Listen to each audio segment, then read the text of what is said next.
Up till now, I've been talking about games in a very general, abstract sense because gamification draws upon basic principles that are common to all games.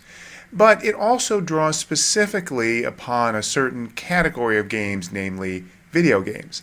And most of the gamification examples that we're going to think about involve online digital systems which are directly related to what we see in video games. So it's worth understanding the video game industry also because the size of it and the scale of it and the pervasiveness of it are part of why the motifs of gamification are so familiar. So we start 40 years ago, 1972 or so, with Pong, the first mass market successful video game. Still gives me chills. Here it is. Pong was a revolution. There it is. Because it allowed people to interact with what was on their screen. It, by today's standards, of course, was unbelievably primitive. And it's hard to imagine how anyone would get interested in what you see behind me on the screen there. But Pong, for the first time, gave people the power to interact with a digital game at home. And since then, the video game industry has grown, and now, as I said, it's 40 years old.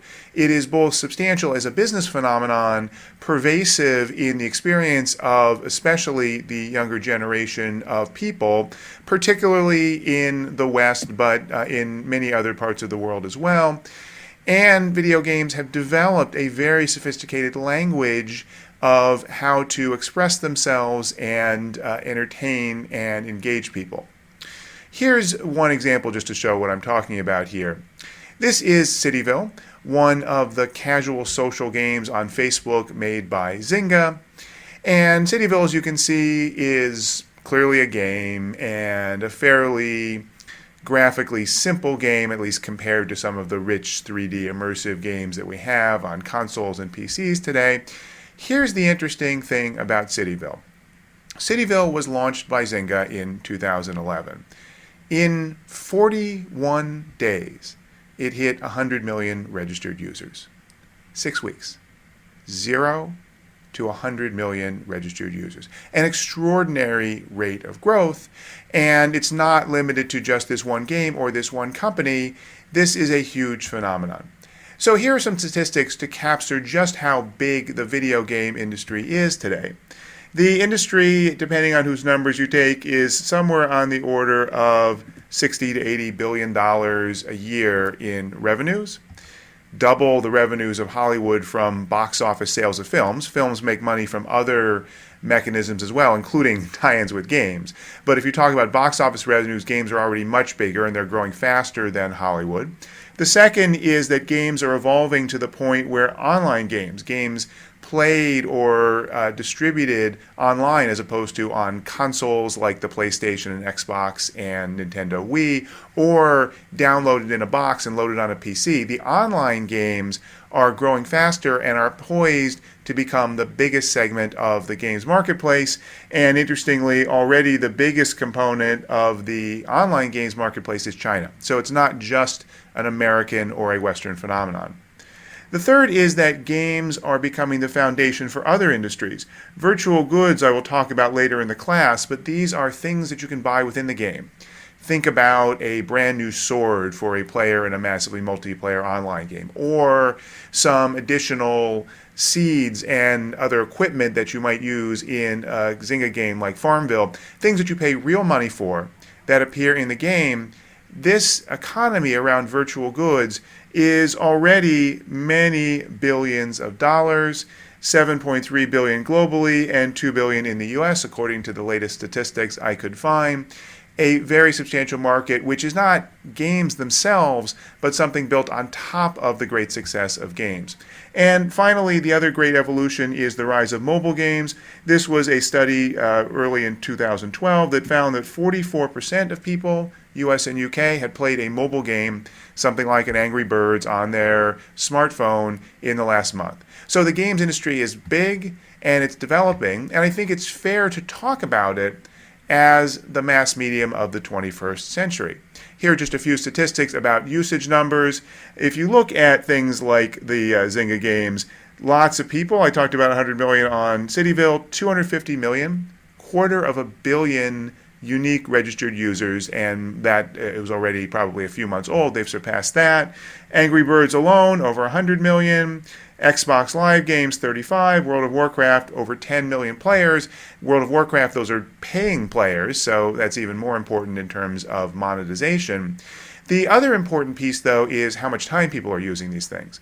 And so those 10 million World of Warcraft players up here, if you look at the amount of time they spend, it's actually huge. It's 50 billion minutes a month because they're playing for long periods of time. Whereas something like Angry Birds, even though it has a higher user base, is only a mere 12 billion minutes a month that people are playing because people use it less. Still a pretty big number. And if you look at something like the Xbox Live games, which are the core console games, so therefore things people play more, 120 billion minutes a month. So figure out how much that is across the player base and figure out how much time that actually represents relative to traditional media. It's not the same thing as people having their television on for 7 hours a day in the home, but this is interactive time. It's time where the player is directly engaged in playing the game. Big, big numbers. So the important thing here to take away is that games are a mass phenomenon.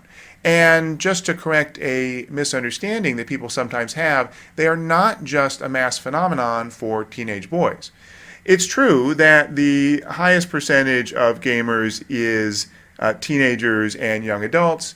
12 to 17-year-olds in the U.S., the study by the Pew Research Foundation found 97% play some kind of video games, virtually everyone. But it's not just them.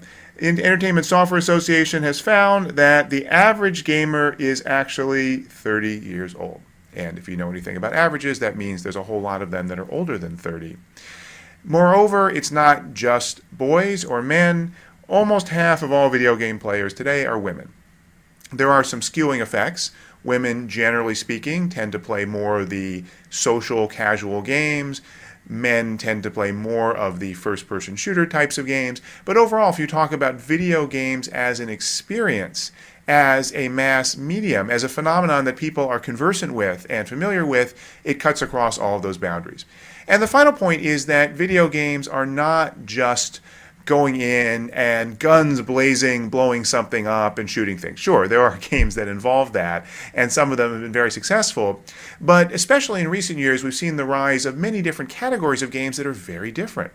So, for example, the sandbox games, things like Minecraft, which if you're not familiar with, you should go check out. Minecraft is a game that was written by a single developer that is incredibly rudimentary in terms of its graphics, has no purpose. You go into Minecraft, you're given a world, and you have to dig things up and find different kinds of ore and chop down trees and do other things to create raw materials and then put them together in different ways and build things.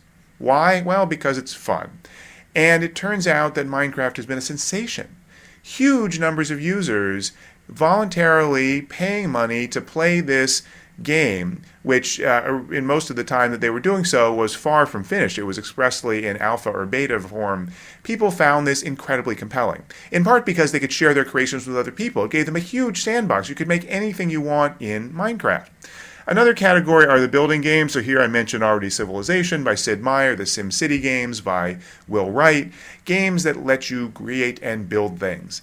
Again, not to kill, but to figure out how your actions in running a complex system like a city or like a nation state create results as they interact with each other and with other parts of the system. A derivative of those are what I'll call social building games. Here's where we see things like Farmville and The Sims.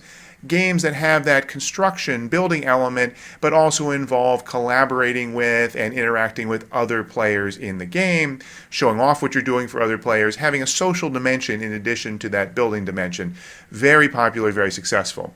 Then we have the massively multiplayer online games, things like World of Warcraft, which again have been quite successful and do have some measure of running around and killing things, but also have guilds and communities and things like auction houses and things like leveling up characters in different skill areas and crafting and exploring worlds. A rich experience, much more than just the pure competitive, pure destruction element of games. And finally, puzzle games, things like Angry Birds, where you have to figure out, how do I pull this slingshot just the right way to knock over the structure? Or Portal and Portal 2, very successful hit game in recent years, in which the player has to figure out how to create holes in a wall that, when you put them together, solve a puzzle of how to get out of a room. If you haven't played, go and look at some YouTube videos or some information on the game. Really successful, powerful game using simple kinds of problem-solving mechanics. And the point here is that these are not outliers or exceptions. These, in many cases, are the most successful game releases in recent years. So games are big, they are sophisticated, they are pervasive across modern life, and they are diverse. They are not just as simple as you might think, and they're not just about graphics. They're about all these different forms of interaction, individually and socially.